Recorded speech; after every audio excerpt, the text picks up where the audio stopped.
Bismillahirrahmanirrahim. Assalamualaikum warahmatullahi wabarakatuh. Alhamdulillah sahabat Al-Quran, seperti biasa bertemu lagi dengan Widya dan juga dengan Ustadz Zaman Syarih Hasbullah Taib. Assalamualaikum Ustadz. Waalaikumsalam warahmatullahi. Baik, sahabat Al-Quran, seperti biasa kita akan kembali belajar sama-sama menimba ilmu kita, memperdalam pengetahuan kita mengenai makna-makna yang terkandung di dalam Al-Quran. Nah, untuk hari ini, untuk kesempatan kali ini di episode ini kita akan membahas mengenai surah An-Naml, yang dimana arti dari surah ini adalah semut. Kira-kira seperti apa makna yang terkandung di dalamnya dan apakah kisah yang terkandung di dalam surah ini? Langsung saja kita tanyakan kepada Ustadz Zaman Syarih Hasbullah Taib.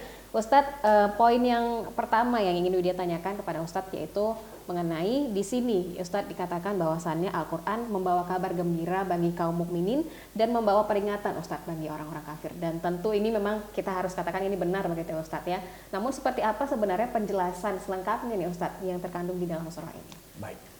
Bismillahirrahmanirrahim. Alhamdulillahirabbil wassalatu wassalamu ala asyrafil anbiya'i wal mursalin wa ala alihi wa sahbihi ajmain. Widya dan seluruh pemirsa, surah An-Naml memang kalau dilihat dari sisi artinya semut. Ini merupakan salah satu di antara beberapa surah Al-Quran yang dinamakan dengan nama binatang. Ada surah Al-Baqarah, ada surah An-Nahl, ada surah Al-Ankabut, dan juga ada surah An-Naml. Tentunya bangsa semut termasuk di antara makhluk ciptaan Allah yang punya peradaban luar biasa. Dalam pengertian manusia lewat surah ini ingin diingatkan Allah bahwasanya banyak dari aspek-aspek dan sisi kehidupan bangsa semut yang justru bisa juga kita mengambil pembelajaran darinya. Dan tentunya kenapa surah ini dinamakan dengan surah semut? Tentunya ini menjadi pertanyaan yang paling dasar. Ini tidak lepas dari adanya penggalan kisah ketika Al-Quran, khususnya surah ini bercerita tentang Nabi Allah Sulaiman alaihi salam yang diberikan Allah begitu banyak karunia dan mukjizat. Salah satunya adalah Sulaiman ini bukan hanya bisa memahami bahasa burung, bukan hanya bisa mengerti banyak bahasa makhluk-makhluk yang lain, termasuklah Sulaiman bisa mengerti komunikasi antara satu semut dengan semut yang lain. Dikisahkan ketika Sulaiman bersama bala tenteranya sampai di sebuah lembah. Lembah itu dikenal dengan lembah semut karena di situ pemukiman semut yang begitu banyak. Ketika itu salah satu semut berkomunikasi dengan semut-semut lain seraya mengatakan, "Wahai bangsa semut, masuklah kamu semua ke rumah-rumahmu karena sebentar lagi Sulaiman dan bala tenteranya akan lewat kemari." Sedangkan mereka tidak melihat kita karena kita kecil. Kalau kita tidak masuk, maka kita akan terinjak oleh Sulaiman. Nah, Sulaiman yang bisa mengerti komunikasi antar semut ini kemudian tersenyum. Seraya bersyukur kepada Allah atas nikmat tersebut, Sulaiman tentu takjub melihat bagaimana semangat saling mengingatkan antar semut itu begitu luar biasa. Kalau dalam Islam kan ada namanya amar ma'ruf nahi mungkar. Ya, kita ngajak pada kebaikan, kita cegah dari kemungkaran. Dan amar ma'ruf nahi mungkar ini lewat kisah tentang semut ini nampak juga merupakan dari budaya dalam bangsa semut yang kemudian menjadi inspirasi bagi kita. Surah An-Naml ini tentunya selain dinamakan dengan surah An-Naml, beberapa ulama condong juga menamakan surah ini dengan surah Sulaiman. Karena bisa dikatakan sangat dominan kisah tentang Nabi Sulaiman dan mukjizat-mukjizat yang Allah berikan kepadanya di surah ini. Nanti kita akan lihat ada segmen Sulaiman dengan burung hudhud, Sulaiman dengan Ratu Balkis dan negeri Saba. Dan ini semua kalau kita ingin kaji lebih dalam, tentunya banyak sekali nilai-nilai peradaban yang sangat menginspirasi kita bagi kita di saat ini untuk bisa kita ambil pembelajaran dan inspirasi dari mereka. Selain itu, surah ini juga dinamakan oleh sebagian ulama dengan surah hudhud.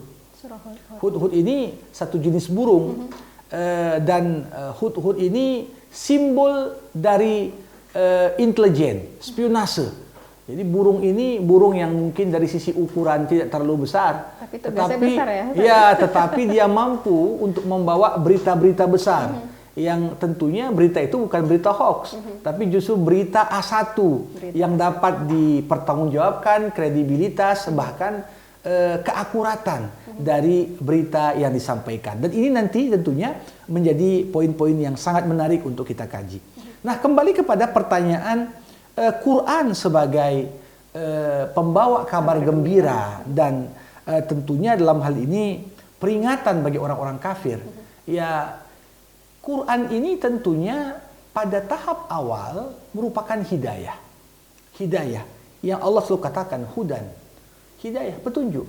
Semua manusia tanpa terkecuali ketika merujuk kepada Al-Quran, kita akan temukan semua yang kita butuhkan dalam hidup supaya hidup kita tertata, supaya hidup kita ini teratur. Ada tuntunan teknis dan praktisnya di dalam Al-Quran. Hanya saja kadang-kadang ketika Al-Quran ini menyampaikan tuntunan dalam kehidupan, tidak semua tuntunan itu sesuai dengan kepentingan kita. Tidak sesuai dengan kemauan kita kadang-kadang. Iya, kadang-kadang Quran menyuruh A, sedangkan kita pinginnya Z. Kan begitu. Berangkat dari hal inilah, ketika kepentingan kita itu sesuai dengan tuntunan Al-Quran, maka setiap ayat Quran laksana kabar gembira untuk kita. Makanya walaupun Al-Quran itu petunjuk untuk semua manusia, tetapi yang bisa mengambil manfaat dari Quran hanya orang bertakwa, hanya orang yang beriman. Nah, jadi kalau orang membaca Quran tanpa dasar keimanan, ya tiap kata-kata ini dia tidak anggap itu sebagai sesuatu yang punya nilai lebih. Dia anggap kata-kata saja.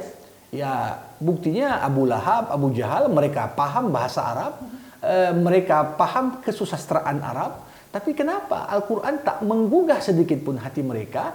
Di saat Quran menggugah hati Abu Bakar, merubah Umar, merubah banyak karakter orang-orang jahiliyah sehingga menjadi pribadi yang baru setelah memeluk Islam. Jadi ini sisi lain. Ketika seorang itu melihat petunjuk Quran ini, cerita tentang ancaman Allah, cerita tentang nerakanya Allah. Nah, fokus mereka hanya kepada yang nggak sesuai dengan kepentingannya. Disinilah Quran itu menjadi peringatan. Nah, jadi tentunya dalam hal ini mungkin idealnya, kalau kita mau ngajak seorang itu kepada kebaikan, ini kan harus seimbang antara aspek harapan dengan aspek menakut-nakuti. Harus seimbang ya? Harus seimbang. Karena begini, kalau kita ngajak orang semata-mata lewat aspek peringatan dan menakut-nakuti lewat ancaman, ini biasanya ancaman itu kan identik dengan membuat orang putus asa. Ya. Identik kalau orang sudah kemudian menganggap, sudah nggak ada lagi lah kemungkinan untukku.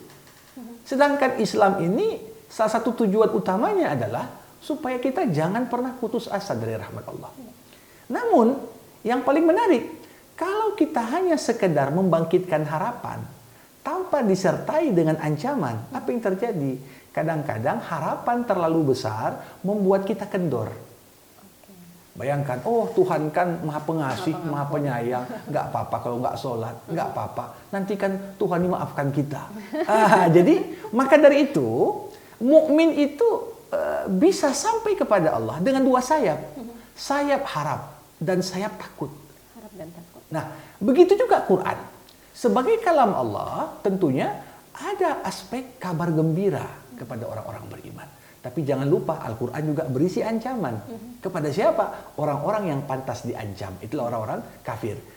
Peringatan bagi mereka bahwasanya apa? Kezaliman, penganiayaan, kemaksiatan, kefasikan, kekufuran itu akan ada tenggat waktunya di mana masing-masing orang akan mendapatkan balasan setimpal. Jadi ini dia sebagai pembuka. Oke, jadi bagaimana harapan dan juga ancaman itu harus seimbang. Seimbang, betul. Betul. Jadi jangan harapnya terlalu tinggi namun realisasinya sedikit tapi jangan juga takut jadinya pesimis begitu. Betul. Oke, kita lanjut ke poin selanjutnya. Ini ada kisah para nabi ya seperti yang tadi sudah diceritakan Ustadz. Kita singgung sedikit yaitu mengenai kisah Nabi Musa dan mukjizatnya dan juga kalau boleh Ustadz sekalian kisah Nabi Daud dan Sulaiman tapi ringkasnya aja Ustadz. Baik. Ya, tentunya di sini memang saya katakan tadi surah An-Naml ini intinya ada di kisah Nabi Sulaiman. Tetapi sebelum masuk ke kisah Nabi Sulaiman, diawali terlebih dahulu dengan kisah Nabi Musa. Kenapa? Selalu kita lihat Nabi Musa ini kan bisa dikatakan kondisi dan situasi yang dihadapinya paling dekat dengan kondisi dan situasi yang dihadapi Nabi Muhammad. Kalau Quran membawa kabar gembira dan peringatan, maka Musa pun dengan Tauratnya juga menghadapi hal yang sama. Ada kabar gembira bagi orang beriman dan ada peringatan. Nah, di sini Allah Subhanahu wa taala ingin gambarkan Musa itu diberikan 9 mukjizat. Ya, kenapa? Mukjizat Musa juga relatif lebih banyak dibandingkan dengan mukjizat para nabi yang lain. Karena dia juga dihadapkan dengan tantangan dakwah yang berat menghadapi Fir'aun dengan segala kekuasaan dan kroni-kroninya. Nah, di sini yang Allah ingin sampaikan pada Nabi Muhammad, lihat Musa. Kami berikan padanya 9 mukjizat. Tapi Muhammad, mukjizatmu jauh lebih banyak daripada mukjizat nabi-nabi sebelummu. Bahkan mukjizatmu adalah mukjizat teristimewa yang pernah diturunkan. Itulah Al-Quran. Quran mukjizat terbesar Nabi Muhammad. Nabi Muhammad tak dikasih tongkat, dilempar berubah jadi ular. Nabi Muhammad tak diberikan kemampuan memasukkan tangan ke dalam kantong kemudian keluar cahaya dari tangan Nabi Muhammad. Yang diberikan kepada Nabi jauh lebih hebat dari itu semua. Dan Quran adalah mukjizat terbesar. Maka dari itu, setelah itu di penghujung sebelum kita bicara tentang Sulaiman nanti, sedikit pembukaan tentang Daud dan Sulaiman. Ini ayah dan anak, sama-sama nabi. Ayah dan anak, sama-sama raja. Tapi bagaimana kegemilangan seorang ayah itu ternyata mampu dilanjutkan oleh anaknya dengan kegemilangan yang lebih hebat lagi. Sampai di sini Allah katakan, kami berikan kepada Sulaiman pemahaman yang lebih dalam daripada Daud. Ini menggambarkan bahwasanya keberhasilan seorang ayah bukan ketika dia hebat, tapi ketika dia mampu membentuk dan mendidik anak yang lebih hebat dari dirinya. Jadi kalau kita hebat itu prestasi orang tua kita. Tapi prestasi kita hebat ketika kita mampu mewarnai karakter dan prestasi dari anak-anak kita nantinya. Iya, luar biasa, Masya Allah. Nah, itu baru sepetik saja ya Ustadz ya mengenai kisah Nabi Daud dan Nabi Sulaiman. Namun selengkapnya nanti ya sahabat Al-Quran kita akan berbicara mengenai kisah Nabi Sulaiman, tapi di video bagian 2 selanjutnya. Tetap bersama kami di Menyelami Rahasia Al-Quran.